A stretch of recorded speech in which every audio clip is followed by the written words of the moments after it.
Halo semuanya, perkenalkan kami dari kelompok 5 ingin membahas mengenai fintech.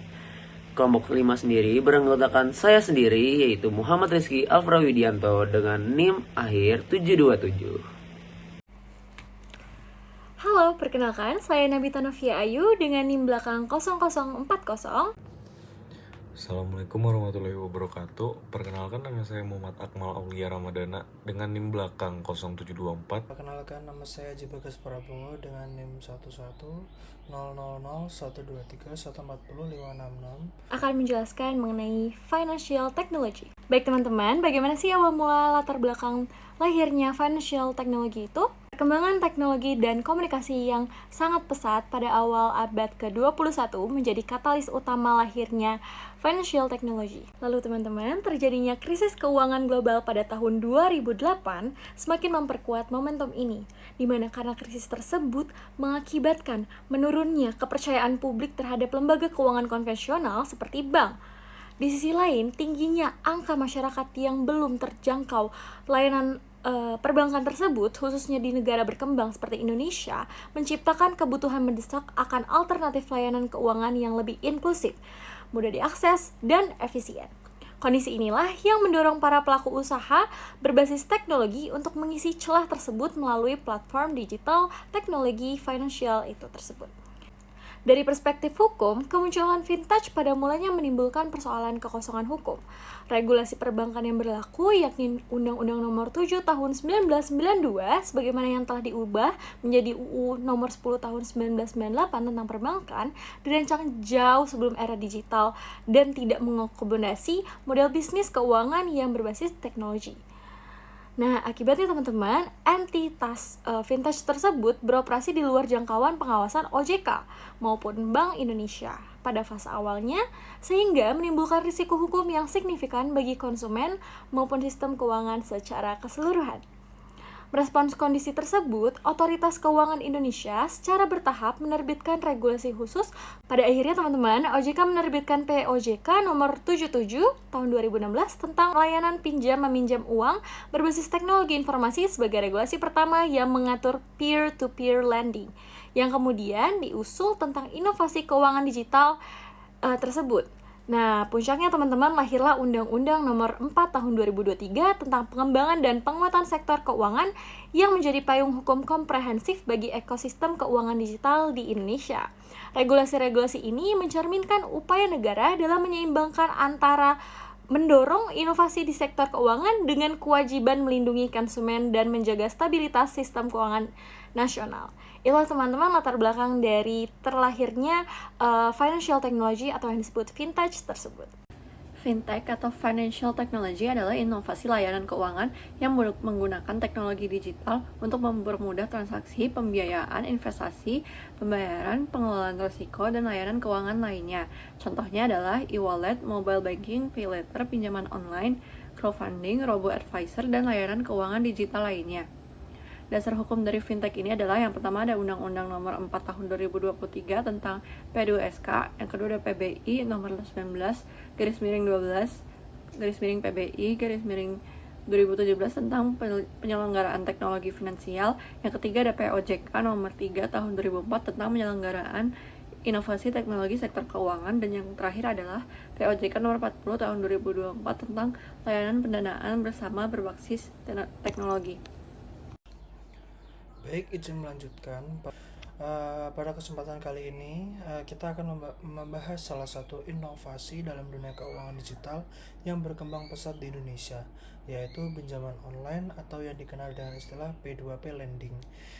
P2P lending merupakan singkatan dari peer-to-peer lending, yaitu layanan pinjaman meminjam uang yang dilakukan secara langsung antara peminjam dan pemberi dana melalui sebuah platform digital tanpa menggunakan perantara lembaga bank konvensional. Baik, selanjutnya mengenai mekanisme pinjaman online. Jadi dalam mekanisme pinjaman online melalui P2P lending berlangsung dalam 7 tahap sebagai berikut. Yang pertama yaitu pengajuan pinjaman. Jadi dalam proses ini dimulai ketika peminjam mendaftar dan mengajukan permohonan pinjaman melalui aplikasi atau website platform P2P Pada tahap ini juga peminjam mengisi formulir pengajuan yang mencangkup jumlah pinjaman yang dibutuhkan, jangka waktu atau tenor pinjaman, serta tujuan penggunaan dana. Selain itu, peminjaman diwajibkan mengunggah sejumlah dokumen pendukung seperti kartu tanda penduduk, slip gaji atau laporan keuangan usaha, nomor pokok wajib pajak, serta rekening koran beberapa bulan terakhir. Peminjaman juga diminta untuk menyetujui syarat dan ketentuan platform pengajuan sebelum dapat diproses. Lalu tahap kedua yaitu verifikasi dan credit scoring. Jadi setelah pengajuan diterima, platform akan melakukan proses verifikasi dan penilaian kelayakan kredit.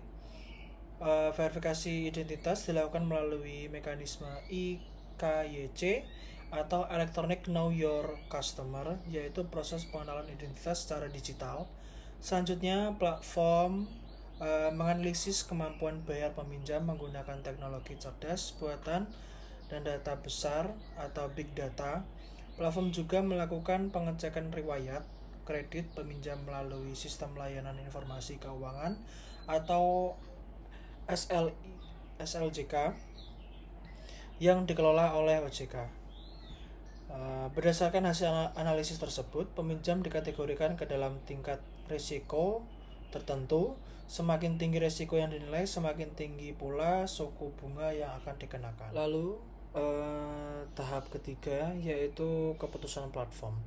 Berdasarkan hasil verifikasi dan credit scoring, platform akan mengambil keputusan apabila peminjam dinilai layak. Pengajuan pinjam disetujui dan dilanjutkan ke tahap berikutnya. Apabila tidak memenuhi syarat, peminjam akan menerima notifikasi penolakan beserta alasannya. Jika disetujui, platform akan menetapkan suku bunga dan tenor yang berlaku. Setelah itu, peminjam dan platform akan menandatangani perjanjian kredit secara elektronik sebagai dasar hukum yang mengikat kedua belah pihak. Lalu ke tahap keempat yaitu listing dan pendanaan oleh lender. Pinjaman yang setelah disetujui kemudian ditampilkan di dalam marketplace platform sehingga dapat dinilai dan dipilih oleh para lender. Lender memiliki keabsahan untuk menentukan pinjaman mana yang ingin mereka danai serta berapa besar jumlah dana yang akan mereka inventariskan. Dalam satu pinjaman, pendanaan dapat berasal dari satu lender maupun banyak lender sekaligus, yang dikenal dengan istilah multi-funding. Dana yang terkumpul dari para lender disimpan terlebih dahulu di rekening escrow, yaitu rekening terpisah yang dikelola platform untuk memastikan keamanan transaksi kedua belah pihak. Lalu ke tahap kelima yaitu pencairan dana. Setelah dana dari lender terkumpul sesuai dengan jumlah yang diajukan, platform akan mentransfer dana tersebut ke rekening bank milik peminjam. Proses pencairan umumnya berlangsung dalam 1 hingga 3 hari kerja sejak pengajuan disetujui sepenuhnya. Sebelum pencairan dilakukan, platform memotong biaya administrasi sesuai ketentuan yang telah disepakati, sehingga dana yang diterima pinjaman sedikit lebih kecil dari jumlah pinjaman yang disetujui. Peminjam akan menerima konfirmasi pencairan melalui notifikasi dan jadwal cicilan mulai berjalan terhitung sejak tanggal pencairan. Lalu ke tahap 6 yaitu pembayaran cicilan. Jadi dalam proses ini, peminjam berkewajiban membayar cicilan secara rutin sesuai jadwal yang telah disepakati dalam perjanjian. Cicilan dapat bersifat bulanan, mingguan, atau mengikuti skema lain sesuai ketentuan platform. Setiap kali pembayaran cicilan dilakukan, jumlah yang dibayarkan mencakup 2 komponen, yaitu pengembalian pokok pinjaman dan pembayaran bunga. Metode pembayaran yang umum digunakan adalah transfer bank atau virtual account. Apabila peminjam terlambat melakukan pembayaran, akan dikenakan denda keterlambatan sesuai barang yang tercantum dalam perjanjian. Lalu tahap ke-7 dan yang terakhir yaitu imbal hasil kepada lender. Jadi setiap kali peminjam membayar cicilan, platform akan mendistribusikan bagian pembayaran tersebut kepada para lender yang telah menandatangani pinjaman. Besaran imbal hasil atau return yang diterima lender bervariasi antara 10 hingga 20% per tahun, tergantung pada profil resiko peminjam bersangkutan. Perlu dicatat bahwa apabila peminjam mengalami gagal bayar atau kredit macet, kerugian sepenuhnya menjadi tanggung jawab lender.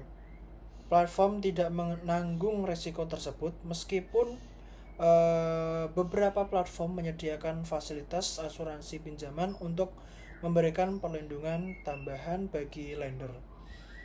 Lalu dari uraian yang telah disampaikan oleh saya, dapat disimpulkan bahwa P2P Lending itu merupakan inovasi layanan keuangan berbasis teknologi yang menawarkan kemudahan pembiayaan sekaligus peluang investasi bagi masyarakat. Mekanisme berjalan dengan 7 tahap yang terstruktur, dari pengajuan hingga pelunasan, dan diawasi secara ketat oleh OJK melalui regulasi yang telah ditetapkan. Namun demikian, kemudahan yang ditawarkan harus diimbangi dengan kehati-hatian baik sebagai peminjam maupun sebagai lender. Selalu pastikan platform yang digunakan telah terdaftar dan memiliki izin resmi dari OJK untuk menghindari risiko kerugian yang tidak diinginkan. 0724. Di sini saya ingin menjelaskan apa itu crowdfunding dalam fintech. Crowdfunding merupakan cara mengumpulkan dana dari banyak orang secara patungan melalui platform digital dalam dunia fintech. Model ini merevolusi cara orang mendapatkan dan menyalurkan modal tanpa harus bergantung pada bank konvensional. Cara kerjanya sederhana. Seorang pramerkasa bisa individu atau usaha membuat kampanye di platform fintech, lalu publik bisa ikut berkontribusi dengan nominal kecil sekalipun. Dana yang terkumpul diteruskan ke pemrakasa setelah target tercapai. Jadi ada 4 jenis utama. Yang pertama, reward based. Pendukung mendapat imbalan seperti produk atau akses eksklusif. Kedua, donation based, murni donasi untuk tujuan sosial tanpa imbalan finansial. Dan yang ketiga ada equity based, investor mendapat saham atau kepemilikan di bisnis tersebut. Keempat, debt based atau P2P lending, dana dipinjamkan untuk dikembalikan beserta bunga, mirip seperti pinjaman tapi dari sesama individu. Dibanding bank konvensional, crowdfunding fintech jauh lebih cepat, minim birokrasi dan terbuka untuk siapa saja. Namun ada risiko yang perlu diwaspadai. Pemrakasa bisa gagal bayar dan tidak semua platform terdaftar resmi di OJK. Pastikan selalu cek legalitasnya sebelum berinvestasi. Dan di Indonesia ini beberapa platform populer antara lainnya Kitabisa, Bizer, dan Santara, serta Investri dan Amarta. Singkatnya, crowdfunding fintech membuka akses permodalan yang lebih demokratis, menguntungkan baik bagi pelaku usaha maupun investor kecil, asalkan dilakukan dengan bijak dan baik hati. Terima kasih. Selanjutnya saya akan menjelaskan mengenai kelebihan financial technology dan juga kekurangan financial technology dibanding dengan bank. Adapun kelebihan financial technology itu yang pertama ialah akses mudah dan sepenuhnya online. Lalu yang kedua, proses transaksi dan pengajuannya lebih cepat. Yang ketiga, biaya layanan cenderung lebih rendah. Lalu yang keempat, inovasi teknologi lebih cepat berkembang. Dan yang terakhir yaitu menjangkau masyarakat yang belum terlayani oleh bank. Adapun kekurangan financial technology dibanding dengan bank ialah yang pertama, keamanan dan perlindungan dana relatif lebih rendah. Yang kedua, risiko penipuan dan kejahatan cyber lebih tinggi.